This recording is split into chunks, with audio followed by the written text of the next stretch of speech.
মৰমৰ ছাত্ৰ-ছাত্ৰীসকল যোৱা ভিডিঅ'ত এটা কোৱেশ্চন আছিল এজনে ভাল ট্ৰাই কৰিছে কোৱেশ্চনটো আছিল যে আমাৰ নিউট্ৰন সাব এটমিক পাৰ্টিকল তাৰ মানে উপপাৰমাণৱিক পদাৰ্থৰ পৰমাণুৰ ই কিয় নিউক্লিয়াছত থাকে অৰ্থাৎ কেন্দ্ৰত থাকিবলগীয়া হয় ই বেলেগ জায়গাবিলাকত কিয় নাথাকে আচ্ছা আনসাৰটো আছিল এক্সাক্ট আনসাৰটো হ'ব এনেকা এইটো আমি ধৰি লওঁ আচ্ছা এইটো আমি ধৰি ললো আমাৰ এটম হয়নে ইয়াৰ বিভিন্ন জায়গাবিলাকত আমাৰ থাকিব কি ইলেক্ট্ৰন হয়নে কিন্তু এই কেন্দ্ৰ যে আছে কেন্দ্ৰত কিয় নিউট্ৰন থাকে কেন্দ্ৰত কিয় নিউট্ৰন ইয়াত নিউট্ৰন কিয় নাথাকে ইয়াত নিউট্ৰন কিয় নাথাকে ইয়াত নিউট্ৰন কিয় নাথাকে এই নিউট্ৰনবিলাক কিয় ইয়াত নাথাকে আচ্ছা আনসারটো হ'ব কি জানা যে এই তিনটা যে সাব এটমিক পার্টিকল আছে আমাৰ কি কি আছে ইলেক্ট্ৰন আছে প্ৰটন আছে আৰু নিউট্ৰন আছে উপপাৰমাণৱিক পদাৰ্থবিলাক কণাবিলাক মানে ইলেক্ট্ৰন প্ৰটন নিউট্ৰন যে আছে ইহঁতৰ মাজত ইহঁতৰ ক্ষেত্ৰত খালি প্ৰটন আৰু নিউট্ৰনৰ মাজত কি আকৰ্ষণ বল আছে প্ৰটন আৰু নিউট্ৰনৰ মাজত আকৰ্ষণ বল আছে ইলেক্ট্ৰন আৰু নিউট্ৰনৰ মাজত কোনো আকৰ্ষণ বা বিকৰ্ষণ বল নাই আচ্ছা ইলেক্ট্ৰন আৰু প্ৰটনৰ মাজত আকৰ্ষণ বল আছে হেটো তোমালোকে ইলেক্ট্ৰোস্ট্যাটিক ফোৰ্স বুলি কয়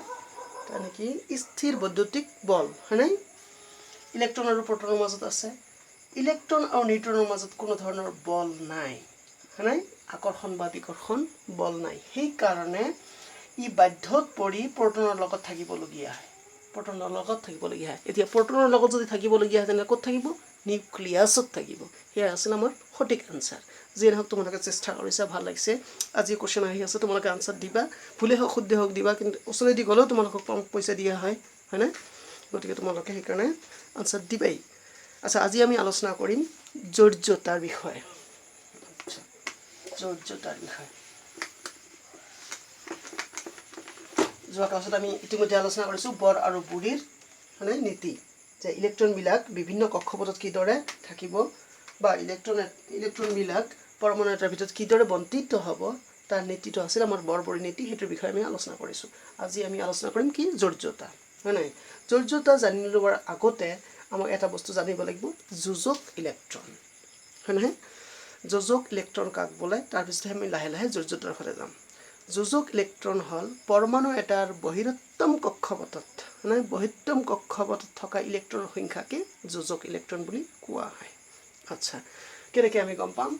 আমি হাইড্ৰোজেন লৈছোঁ হাইড্ৰোজেন আচ্ছা এইচ এই হাইড্ৰোজেন পৰমাণু এটাৰ কি হ'ব কেন্দ্ৰত মাত্ৰ এটা প্ৰটন থাকে কেইটা প্ৰটন থাকে এটা প্ৰটন তেনে বাহিৰৰ কক্ষপথত কেইটা ইলেক্ট্ৰন থাকিব এটা ইলেক্ট্ৰন এটা কক্ষপথ এটা ইলেক্ট্ৰন কক্ষপথৰ নাম কি হ'ব তোমালোকে জানা এল কক্ষপথ হয় নাই আচ্ছা ইয়াৰ বাহিৰৰ কক্ষপথত কিমানটা ইলেক্ট্ৰন আছে এটা ইলেক্ট্ৰন আছে গতিকে এটা ইলেক্ট্ৰন যে আছে সেইকাৰণে ইয়াক কোৱা হ'ব যোজক ইলেক্ট্ৰন তেনেহ'লে হাইড্ৰোজেনৰ যোজক ইলেক্ট্ৰন কেইটা এটা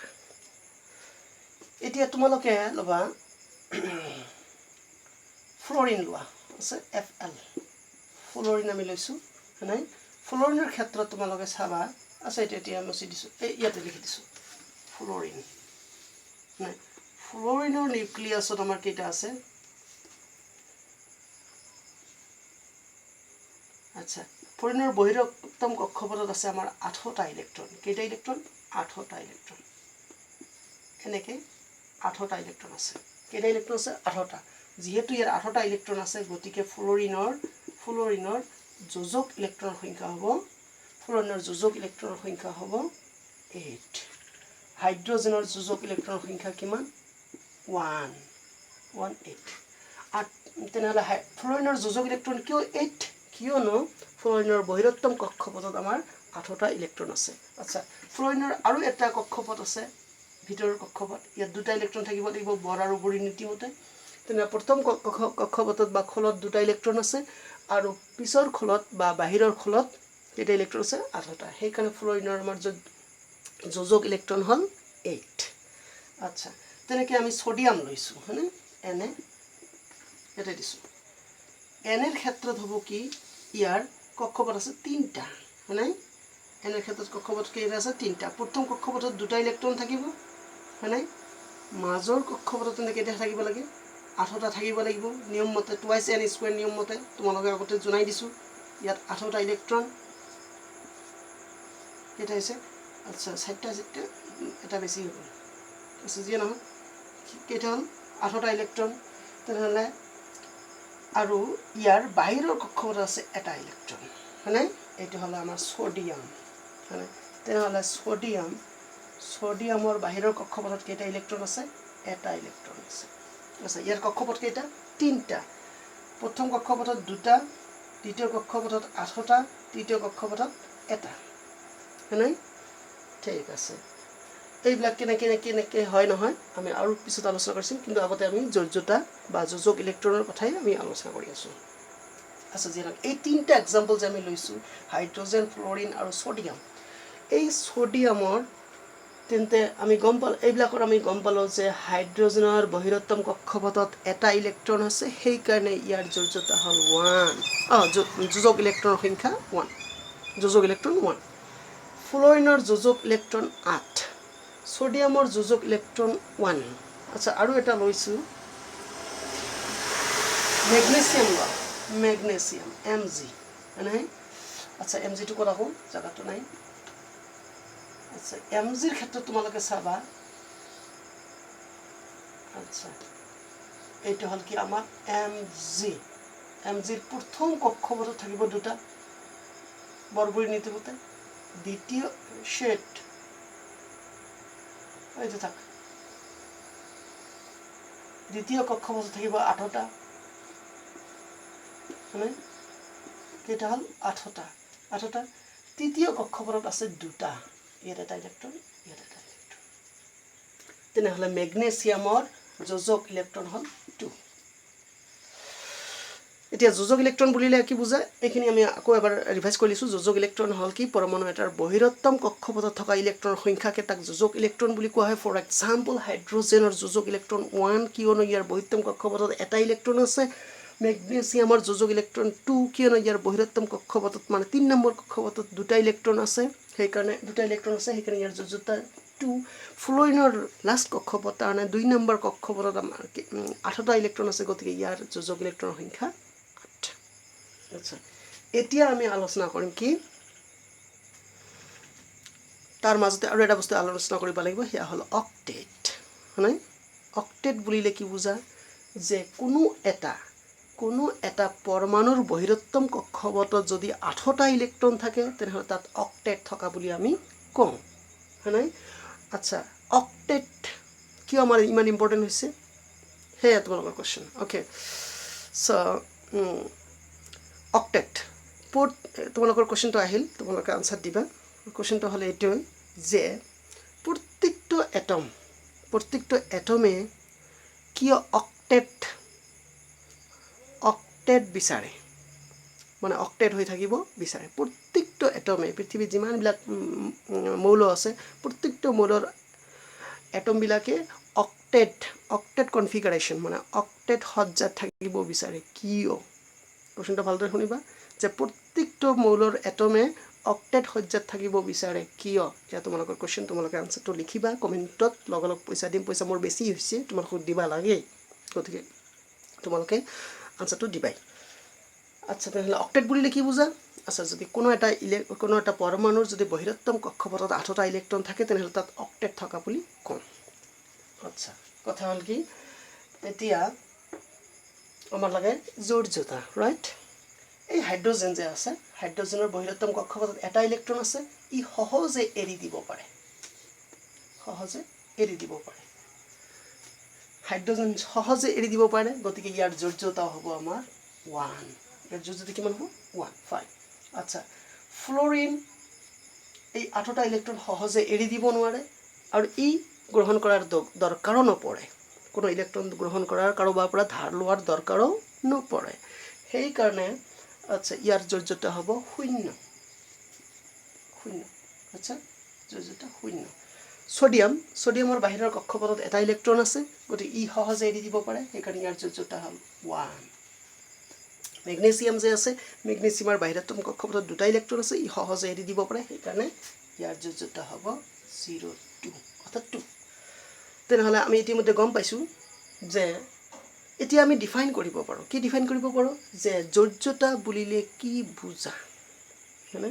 তেনেহ'লে পৰমাণুৰ এটম এটাই ঠিক পৰমাণু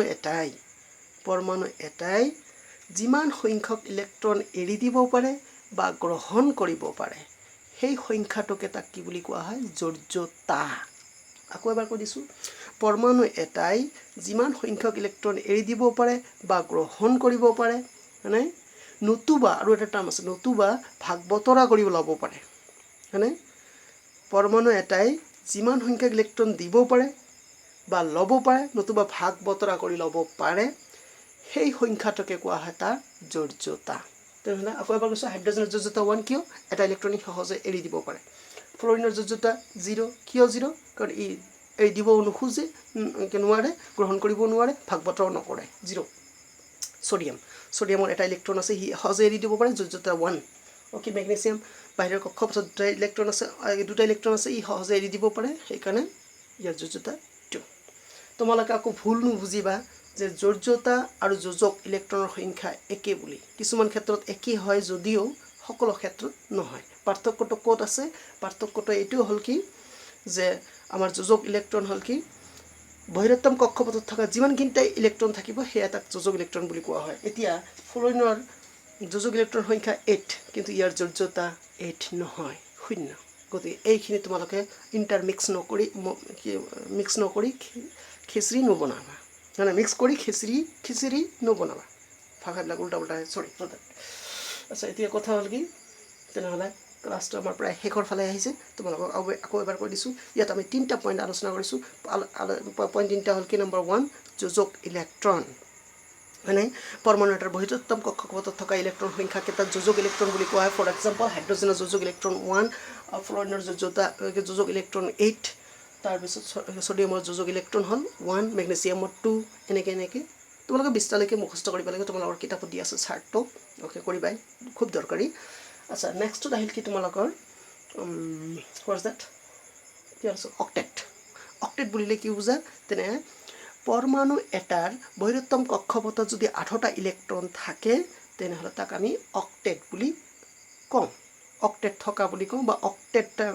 অক্টেট বুলি ক'লেও অসুবিধা নাই অক্টেট থকা বুলি কওঁ ডেটছ গন তাৰপিছত আহিল কি যোজ্যতা হয়নে পৰমাণু এটাই যিমান সংখ্যক ইলেক্ট্ৰন দিব পাৰে বা গ্ৰহণ কৰিব পাৰে বা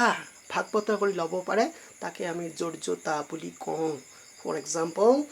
আমাৰ মেগনেছিয়ামৰ যোজ্যতা 2 ই সহজে দুটা ইলেক্ট্ৰন এৰি দিব পাৰে মাজতে এটা কথা কৈ দিছোঁ তোমালোকক কাৰ্বনৰ যোজ্যতা 4 কিয় 4 কাৰণ ই 4টা ইলেক্ট্ৰন আছে ইয়াৰ গতিকে 4টা ইলেক্ট্ৰন ই সহজে এৰিও নিদিয়ে গ্ৰহণ নকৰে কি কৰে ভাগ বতৰা কৰি ল'লে সেইকাৰণে ইয়াৰ যোজ্যতা কিমান হ'ল 4টা ইলেক্ট্ৰনৰ সহায়ত ই ভাগ বতৰা কৰি লয় 4 ইয়াৰ যোজ্যতা আচ্ছা তেনেহ'লে আমাৰ যোজ্যতা যোজক ইলেক্ট্ৰন অক্টেট বুজি পালা কিবা প্ৰব্লেম থাকিলে তোমালোকে কমেণ্ট কৰিবা থেংক ইউ